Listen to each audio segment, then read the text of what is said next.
చూస్తా ఉండావు? కునుకు పట్టడం లేదా ఏమి నీకే? చెయ్యి వానకి బయటకు వచ్చింది, చూసుకొని వస్తాను. నువ్వు పడుకో. ఓ అదా, వెలుగు వచ్చినాక చూసుకోవచ్చు కదా. ఎవరు చూడకముందే సరదాలా, చాలా జాగ్రత్తగా ఉండాలా. పడుకో.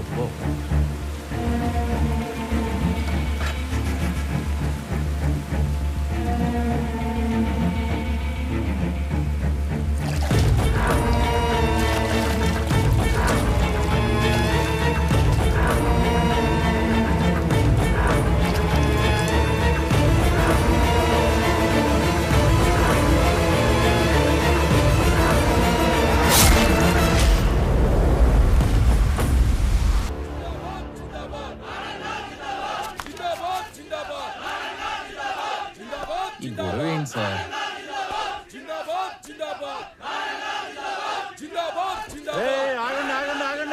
ఆగండి. నీ సంగతేంద్ర? ఏంటి సార్ ఇదంతా? అసలు ఆయన ఇంకా ఎక్కడ ఉన్నాడ్రా?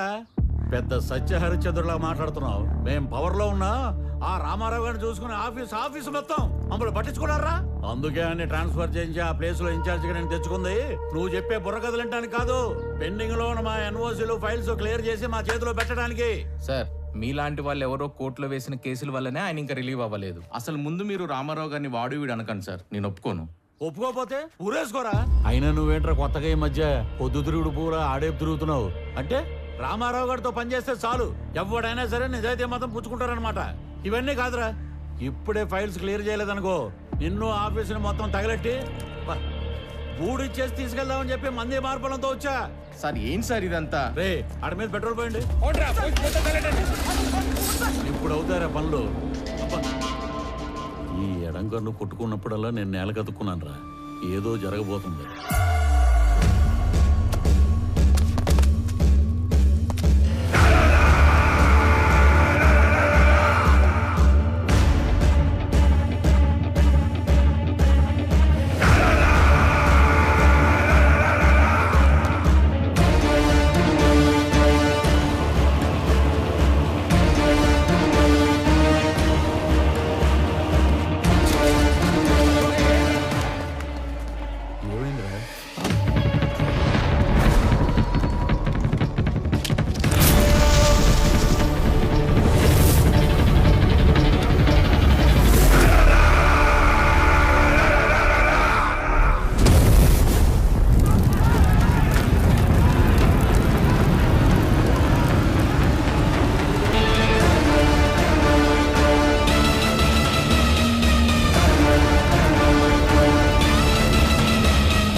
మీరు ఎవరో ఏ పార్టీయో నాకు అనవసరం.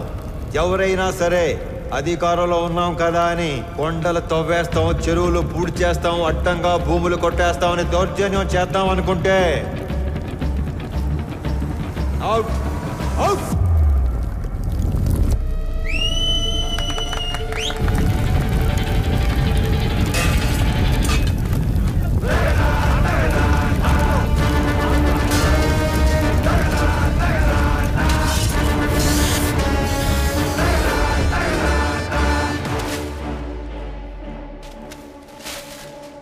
రామారావు కేసుకి సంబంధించిన అన్ని రిపోర్ట్స్ నేను చదివాను, బట్ సమ్మరీ మీ ద్వారా విందామనుకుంటున్నాను.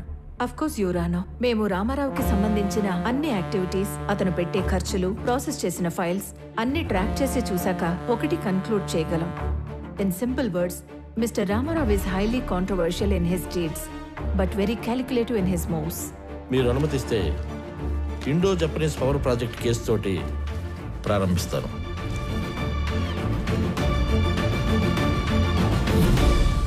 నేను కలెక్టర్గా సేవలో ఉండగానే భారత ప్రభుత్వం నిర్మించబోతున్న ఒక అణు విద్యుదుత్పత్తి కేంద్రానికి అంకురార్పణ జరపడం నాకు చాలా సంతోషంగాను కొంచెం గర్వంగాను ఉంది. మన ప్రభుత్వం చేసిన 3200 ఎకరాల భూసేకరణ ఈ విజయానికి కారణమైతే స్పెషల్ కలెక్టర్ రామారావు గారి చొరవ ఔన్నత్యం వల్లే ఇది సాధ్యమైంది అన్న సబబు.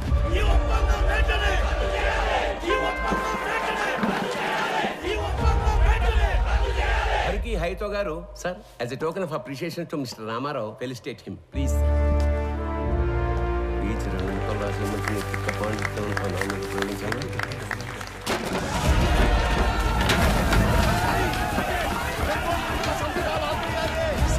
ఏమైంది? వెనక్ గేట్ నుంచి కంపెనీ వాళ్ళు లోపలికి వచ్చినట్టు రైతులకు తెలిసిపోయింది సార్. అందరూ బార్కెట్ దాటి లోపలికి వచ్చేస్తున్నారు.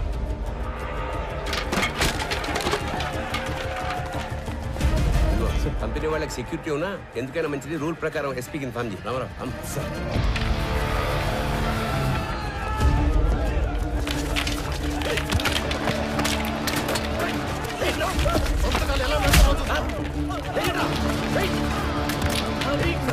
లోపలికి వెళ్ళండి, లోపలికి తీసుకెళ్ళండి.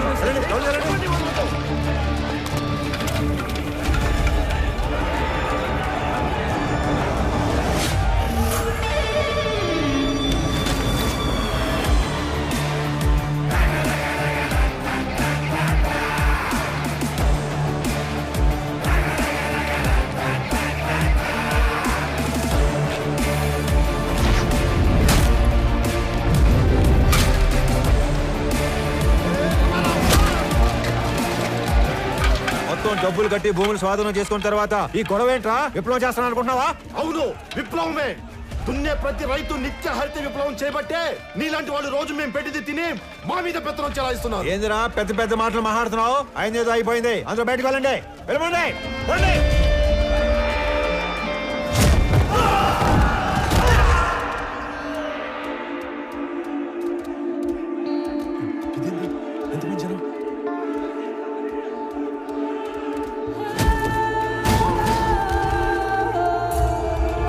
చూడండి, ఇది మనం ఊహించిన దానికంటే పెద్ద గందరగోళం అయ్యేలా ఉంది. వీళ్ళని మన వాళ్ళు కంట్రోల్ చేయలేకపోతున్నారు.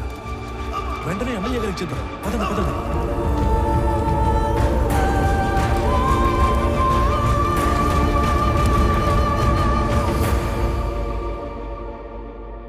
చూడు రామారావు, చేసిన పని లెటర్గా వేస్ట్ అయిపోయేలా ఉంది.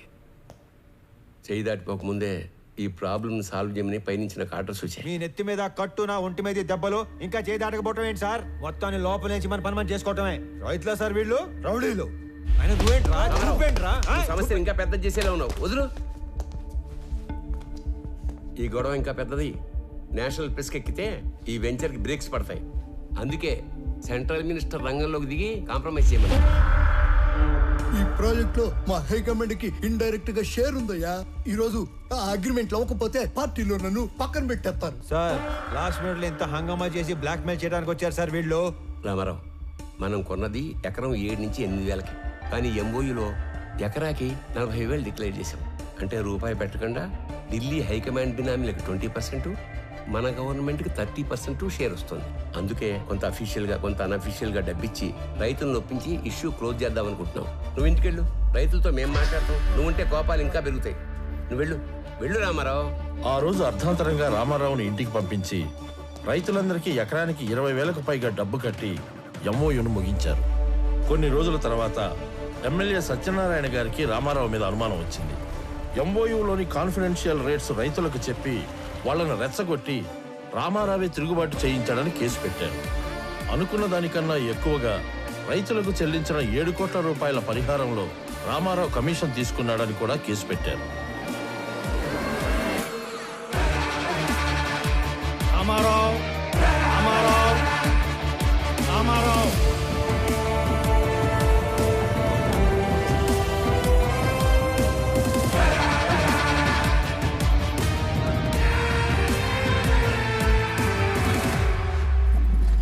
రామారావు గారు, జడ్జ్మెంట్ ప్రొనౌన్స్ చేసే ముందు ఆఖరిగా కోర్టుకి మీరేమన్నా చెప్పాలనుకుంటున్నారా?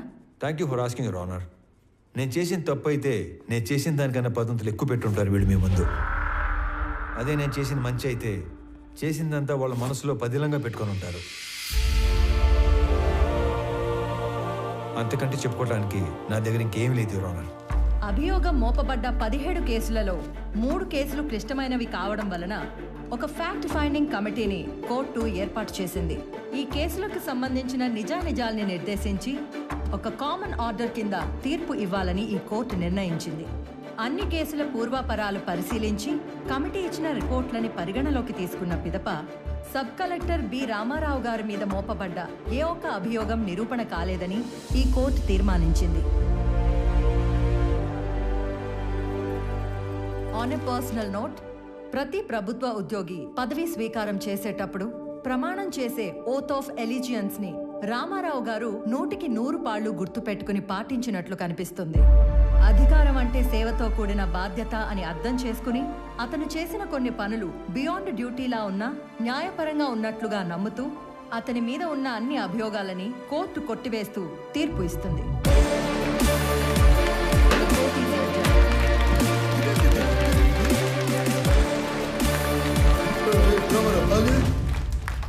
కోర్టు నుంచి తప్పించుకోగలమేమో కానీ నా నుంచి తప్పించుకోలేవు. నీ అంత తోత ఆ నవ్వుకు అర్థమైందిరా. మీకెంత జరిగినా మర్చిపోతూనే ఉంటారే.